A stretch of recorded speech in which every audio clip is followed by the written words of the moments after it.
না আমার এটা আইপি অ্যাড্রেস আর না আমি এখানে থাকি। আমার রিয়েল আইপি অ্যাড্রেস এখানে সম্পূর্ণভাবে হিডেন রয়েছে। আমি যদি এখন 5 সেকেন্ড ওয়েট করি,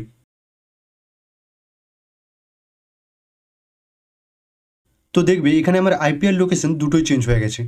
so hey guys, my name is Suman and welcome back to my YouTube channel Tech Bichar. তো আজকের এই ভিডিওতে আমরা দেখব কিভাবে আমরা 5 সেকেন্ড অন্তর অন্তর আমাদের আইপি অ্যাড্রেস চেঞ্জ করে ইন্টারনেটে অ্যানোনিমাস থাকতে পারি। তো চলো শুরু করা যাক। তো ইন্টারনেটে অ্যানোনিমাস থাকার জন্য প্রথমে আমাদেরকে আমাদের সিস্টেমে টর ইনস্টল করতে হবে। তো টর ইনস্টল করার জন্য আমরা কি করব, টার্মিনাল ওপেন করব। টার্মিনাল ওপেন করার পর এখানে কমান্ড দেবো সুডো apt install টর দিয়ে এন্টার করব। তো এখানে আমাদের পাসওয়ার্ডটা দিয়ে দেবো, পাসওয়ার্ডটা দেওয়ার পর এন্টার করব। তো আমার যেহেতু সিস্টেমে অলরেডি টর ইনস্টল রয়েছে, ওই জন্য এখানে লেখা আসছে Tor is already the newest version. তো তোমরা এখানে এই কমান্ডটা দিয়ে টর ইনস্টল করে নেবে। এই ভিডিওটা শুধুমাত্র এডুকেশনাল পারপাসের জন্য তৈরি করা হয়েছে। I do not promote or encourage any kind of illegal activities. So misuse of this tool and technique shown in this tutorial is completely your responsibility. Tor install করার পর এবারে আমাদেরকে আমাদের সিস্টেমে টর সার্ভিস স্টার্ট করতে হবে। তো টর সার্ভিস স্টার্ট করার জন্য এখানে আমরা কমান্ড দেবো সুডো SYSTEM সিস্টেম CTL দিয়ে স্পেস দেবো, স্পেস দিয়ে টাইপ করবো এখানে স্টার্ট টর দিয়ে এন্টার করব। তো আমাদের সিস্টেমের মধ্যে টর সার্ভিস স্টার্ট হয়ে গেছে। তো চেক করার জন্য আমরা কি করব, যে কমান্ডটা দিয়েছিল সেটাই থাকবে, শুধুমাত্র এখানে স্টার্টের জায়গায় আমরা টাইপ করব স্টেটাস। স্টেটাস টাইপ করার পর এন্টার করব। তো এখানে দেখবে আমাদের যে টর সার্ভিস সেটা এখন অ্যাক্টিভ রয়েছে। তো আমি এটাকে ক্যান্সেল করে নেব। তো সাকসেসফুলি আমাদের সিস্টেমের মধ্যে টর সার্ভিস স্টার্ট করার পর আমরা আমাদের সিস্টেমে এবারে টর্নেট ইনস্টল করব।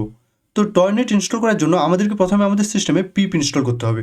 তো পিপ ইনস্টল করার জন্য আমরা এখানে কমান্ড দেবো সুডো apt install python 3 দিয়ে হাইফেন দেবো। হাইফেন দেওয়ার পর এখানে টাইপ করব পিপ দিয়ে এন্টার করব। তো আমার যেহেতু সিস্টেমে অলরেডি পিপ ইনস্টল রয়েছে, ওই জন্য এখানে লেখা আসছে pip is already the newest version. তো তোমরা এখানে এই কমান্ডটা দিয়ে তোমাদের সিস্টেমের মধ্যে পিপ ইনস্টল করে নেবে। পিপ ইনস্টল করার পর এবারে আমাদের সিস্টেমে আমরা টর্নেট ইনস্টল করব। তো টর্নেট ইনস্টল করার জন্য আমরা এখানে কমান্ড দেবো সুডো পিপ ইনস্টল টর্নেট দিয়ে এন্টার করব।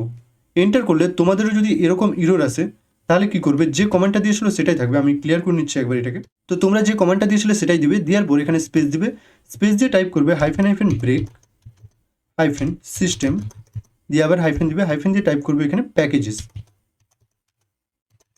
দিয়ে এন্টার করবে। তো আমার যেহেতু সিস্টেমে অলরেডি টর্নেট ইনস্টল রয়েছে, ওই জন্য এখানে লেখা আসছে রিকোয়ারমেন্ট অলরেডি স্যাটিসফাইড। তো তোমরা এখানে এই কমান্ডটা দিয়ে তোমাদের সিস্টেমের মধ্যে টর্নেট ইনস্টল করে নেবে। টর্নেট ইনস্টল করার পর এবারে আমাদেরকে আমাদের ব্রাউজার কনফিগার করতে হবে। তো ব্রাউজার কনফিগার করার জন্য আমরা কি করব, ব্রাউজার ওপেন করব। তো আমি এখানে ফায়ারফক্স ইউজ করছি, তো তোমরাও চেষ্টা করবে এখানে ফায়ারফক্স ইউজ করার। এখানে যে 3 ডট রয়েছে বা 3টের যে লাইন রয়েছে এখানে ক্লিক করবে। ক্লিক করার পর এখানে যে সেটিংস রয়েছে সেটিংসে ক্লিক করবে। সেটিংসে ক্লিক করার পর একবারে নিচে চলে আসবে।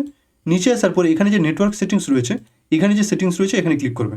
ক্লিক করার পর দেখবে আমরা এখন কানেকশন সেটিংসের মধ্যে রয়েছি। এখানে যে ম্যানুয়াল প্রক্সি রয়েছে, ম্যানুয়াল প্রক্সি সিলেক্ট করবে। সিলেক্ট করার পর এখানে যে সকেস্ট হোস্ট রয়েছে এখানে টাইপ করবে 127.0.0.1 এই আইপিটা টাইপ করবে। আইপিটা টাইপ করার পর এখানে যে পোর্ট নাম্বার রয়েছে পোর্ট নাম্বারে দেবে 9050। এখানে পোর্ট নাম্বার 9050 দেওয়ার পর কিছুটা স্ক্রল ডাউন করবে।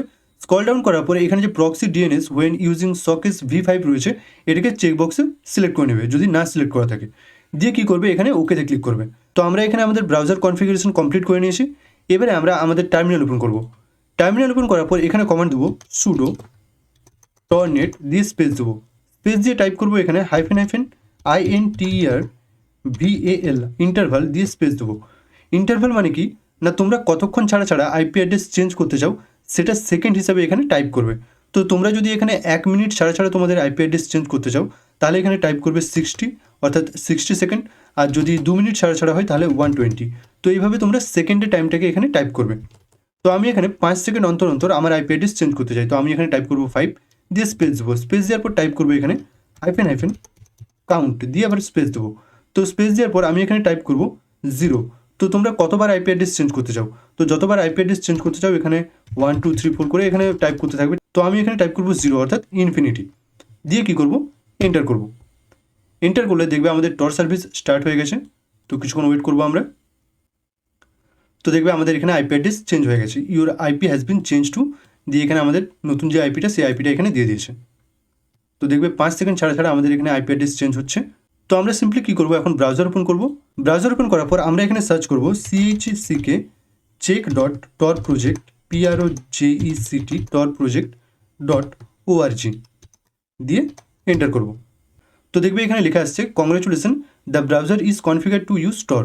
তো আমাদের এখানে যে আইপি অ্যাড্রেসটা রয়েছে আইপি অ্যাড্রেসটাও এখানে রয়েছে। তো 5 সেকেন্ড অন্তর অন্তর আমাদের যে আইপি অ্যাড্রেস চেঞ্জ হচ্ছে, তো সেটা চেক করার জন্য আমরা কি করব, এখানে টাইপ করব ব্রাউজার লিক্স leaks.com/dns দিয়ে এন্টার করব।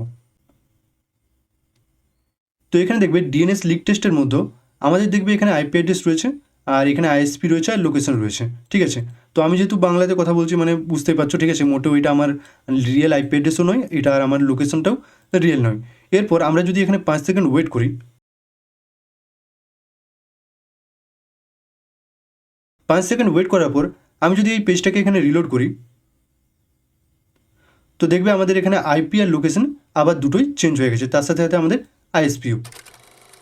তো এইভাবে তোমরা 5 সেকেন্ড অন্তর অন্তর তোমাদের আইপি অ্যাড্রেস চেঞ্জ করে ইন্টারনেটে অ্যানোনিমাস থাকতে পারবে। Thanks for watching and I will see you in my next video.